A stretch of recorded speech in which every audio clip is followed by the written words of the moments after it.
अस्सलाम वालेकुम। सबके गम चाहे एक जैसे ना हो, मगर सबके गमों को बांटने वाला बस अल्लाह है। तुम्हारी हर इंतहा को अता में बदल देने वाला बस अल्लाह है।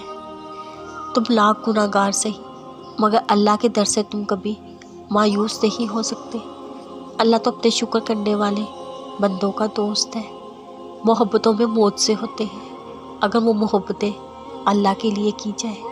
शुक्र करने वालों के दिलों और चेहरों पर कभी बेसुकूनी नहीं होती। कोई कहानी मोहब्बत की अल्लाह के कुन के बगैर कभी मुकम्मल नहीं हो सकती। अल्लाह से मांगते रहा करो, क्योंकि अल्लाह माजी देखकर नहीं, तड़प देखकर अता करता है। मुश्किल बड़ी हो या छोटी, मायूस नहीं होना चाहिए। अल्लाह से दुआ मांगनी चाहिए, पुरसुकून हो जाना चाहिए, क्योंकि अल्लाह दुआ कबूल करने वाला है। वही तो है जो मुश्किल को आसानी में बदल देता है। वो तो तब भी सुनता है जब कोई नहीं सुन रहा होता। वो तो चाहता है उसका बंदा उससे मांगे।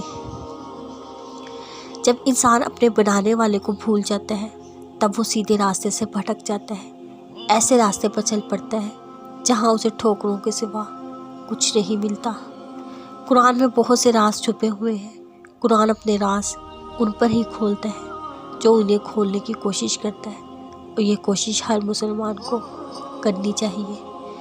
अल्लाह से दुआएं मांगकर मायूस नहीं हुआ करते।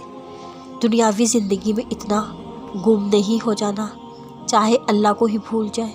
याद रखिए, अल्लाह से ज़्यादा ज़रूरी कुछ भी नहीं। सल्लल्लाहु अलैहि वसल्लम ने फरमाया, क्या मैं तुम्हें सबसे बड़े गुनाह की खबर ना दूँ? साहबा कराम रज़ी अल्लाह अन्हा ने अर्ज़ किया, क्यों नहीं या रसूलल्लाह। मोहम्मद सल्लल्लाहु अलैहि वसल्लम ने फरमाया, अल्लाह के साथ शिर्क करना, वालिदैन की नाफरमानी करना। टूटे दिलों को अल्लाह दोबारा अपनी मोहब्बत से ज़िंदगी अता करता है। सजदे की हालत में बाकी की दुआएं कभी रद्द नहीं होती, क्योंकि सजदे में इंसान अल्लाह के करीब तरीन होता है। नबी करीम सल्लल्लाहु अलैहि वसल्लम ने फरमाया, मुसलमान जब भी किसी तकलीफ़, परेशानी, बीमारी, रंजो मलाल, तकलीफ़ और गम में मुब्तला हो जाता है, यहाँ तक कि अगर उसे कोई कांटा भी छुप जाए, तो अल्लाह ताला उसे उसके गुनाहों का कुफारा बना देता है। हमें कैसे पता चलेगा कौन सा स्कॉलर ऑथेंटिक है?